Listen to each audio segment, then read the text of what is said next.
Bago pa ang kasaysayan, may mundong umiiral na puno ng nilalang na hindi na natin na nakikita. May mga nilalang na napakalaki at nangingibabaw sa kanilang panahon.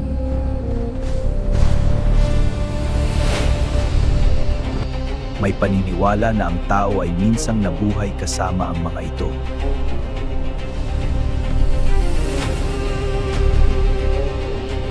Ngunit isang malaking pagbabago ang nagbago sa buong mundo noong panahong iyon. Maraming nilalang ang biglang nawala na tila binura sa mundo.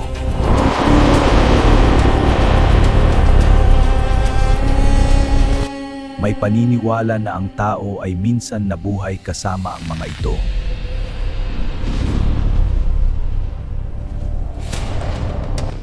Ang mga fossil ay patunay ng mga nilalang na umiral noon.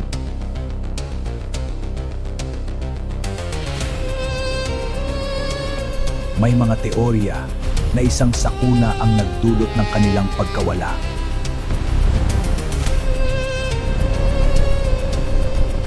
May mga bakas na tila nagpapakita ng kasaysayang hindi pa natin alam.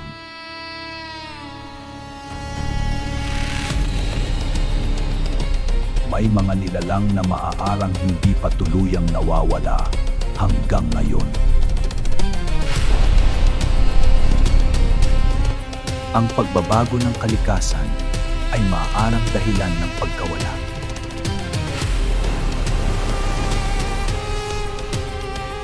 May mga bahagi ng kasaysayan na tila nawawala o hindi na itala. Sa ilalim ng lupa, may mga lihim na patuloy na natutuklasan.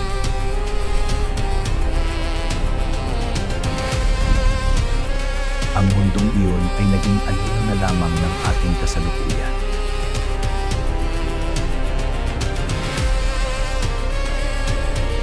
May mga nilalang na hindi pa natin ganap na natutukoy mula sa nakaraan.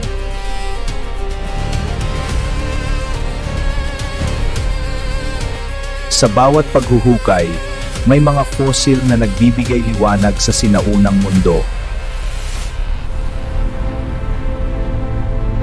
May mga nilalang na ang laki ay lampas sa ating imahinasyon.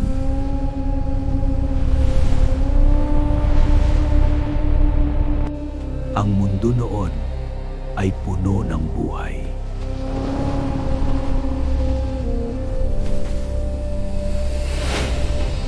Isang pangyayari ang maaaring nagmura ng karamihan nilalang.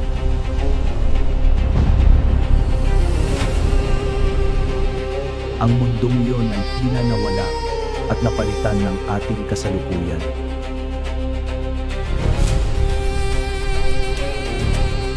Ang mga nilalang ay unti-unting naglaho na parang hindi umiral. Tanging mga bakas ang naiwan bilang paalala ng nakaraan.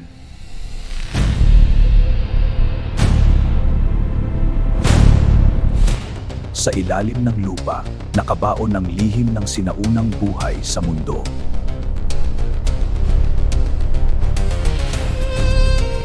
Sa dilim may mga anyo na tila nagbabantay sa kasaysayan. Paminsan-minsan lumilitaw ang anino ng mga nilalang na nawala.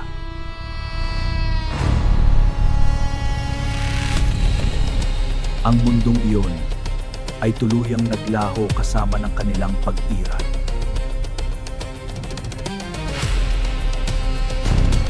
Isang bakas ang naiwan na patuloy na nagbibigay tanong.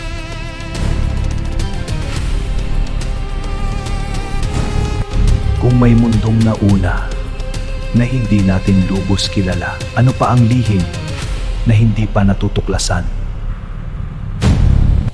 Kung may mundong nauna na hindi natin lubos na kilala, ano pa ang lihim na nakatago sa nakaraan?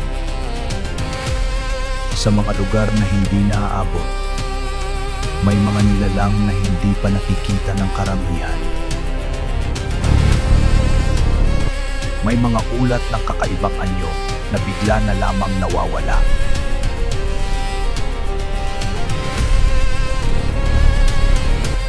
May mga bakas na walang paliwanag kung saan nagmula o saan patungo.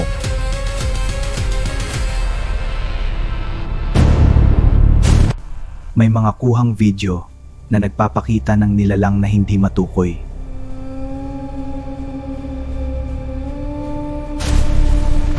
Ngunit sa bawat kwento, nananatili ang tanong, totoo ba sila o imahinasyon lamang? May mga ulat na mga nilalang na nakikita lamang sa malayo.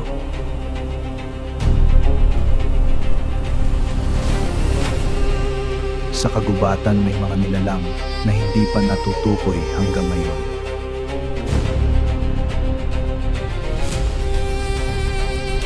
Sa kailaliman ng dagat, may mga anyo na hindi pa nakikita ng tao.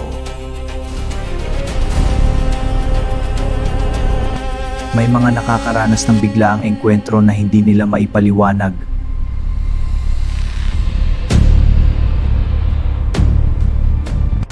May mga anino na tila may anyo ngunit nawawala kapag nilapitan.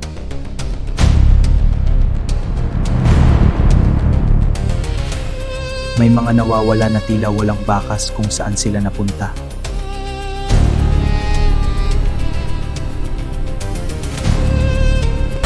May mga ebidensya na tila nagpapatunay na may mga nilalang na hindi pa kilala.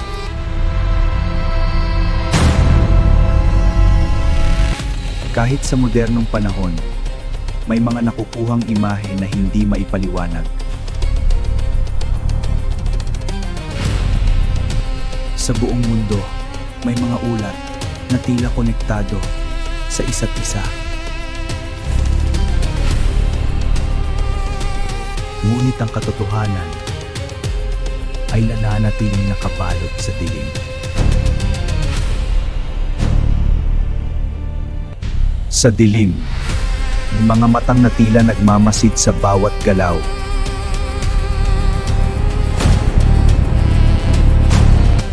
Sa kailaliman, may mga nilalang na hindi pa ganap na tutuklasan.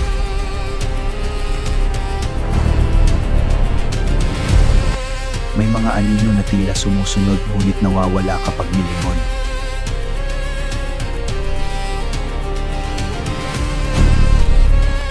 May mga pagkawala na nangyayari na tila walang anumang paliwanag.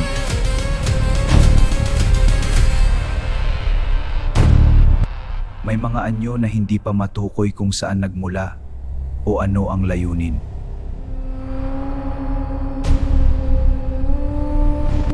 May kakayahan ng ilan na magtago sa ating paningin.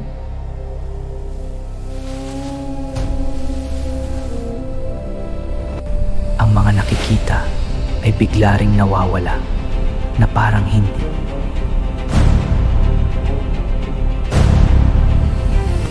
Sa dilim may mga galaw na hindi natin nakikita ng buo.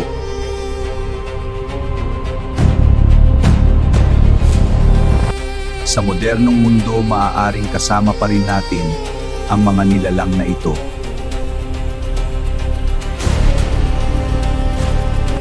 May mga matang na patuloy na nagmamasid mula sa dilim.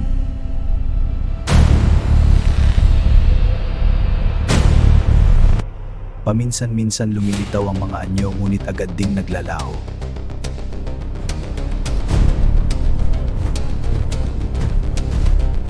Ang lahat ay tila naglalaho kasama ng katotohanan.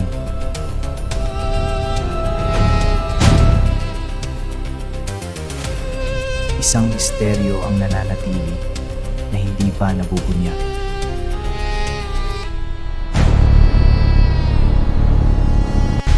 Kung may mga nilalang na hindi pa natin kilala, handa ka bang harapin ang nasa dilim?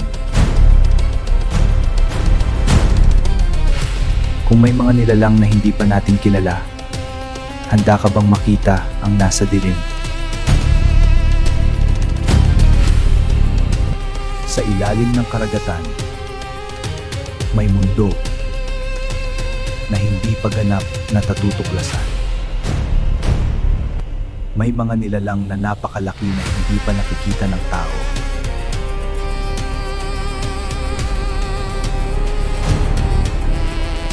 May mga nilalang na naglalabas ng sariling liwanag sa dilim.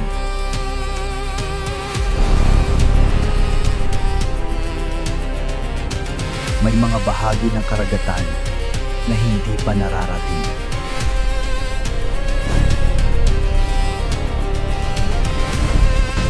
Sa kailaliman, may mga anino na tila nagmamasid. Sa kailaliman ng dagat, may mga nilalang na hindi pa ganap nakikita.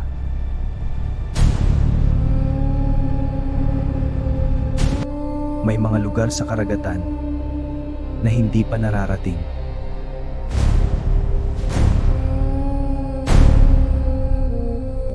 May mga nilalang na naglalabas ng sariling liwanag sa dilim.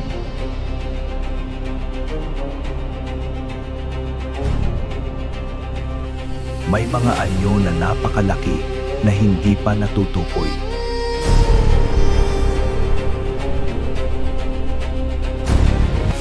May mga tunog na naririnig sa ilalim ng dagat na walang paliwanag.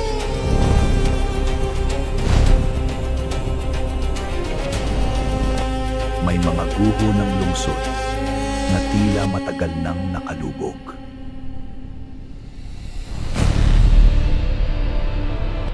May mga trench na napakalalim na tila walang katapusan.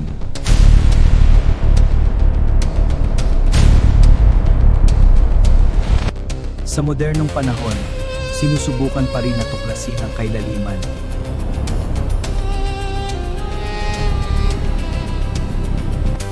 May mga bagong nilalang na natutuklasan na tila kakaiba sa lahat.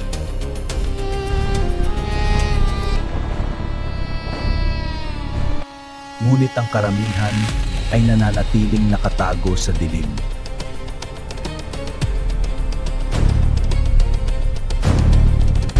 Sa kailaliman, may mga nilalang na napakalaki na hindi pa nakikita. May mga anino na gumagalaw sa dilim ng karagatan.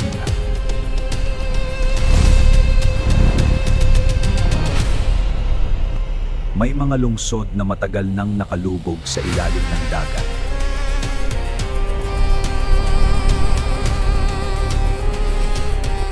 May mga tunog na naglalakbay sa kailaliman ng walang pinagmulan. Ang pressure sa ilalim ng dagat ay kayang durugin ang anumang bagay.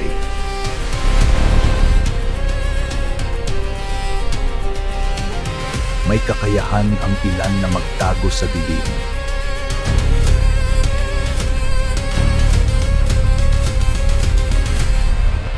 May mga ekspedisyon na biglang nawawala sa gitna ng karagatan.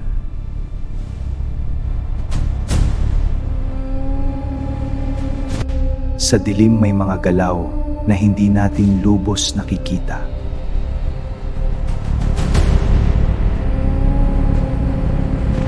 Sa bawat lalim, may panibagong mundo na hindi pa natutuklasan.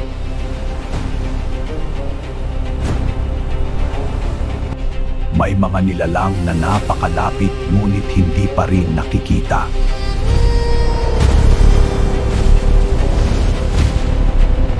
Paminsan-minsan, lumilitaw ang mga anyo at agad ding naglalaho.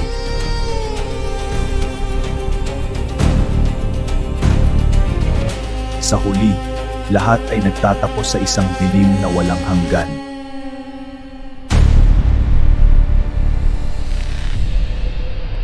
May presensya na tila nagmamasid mula sa kailaliman ng dagat.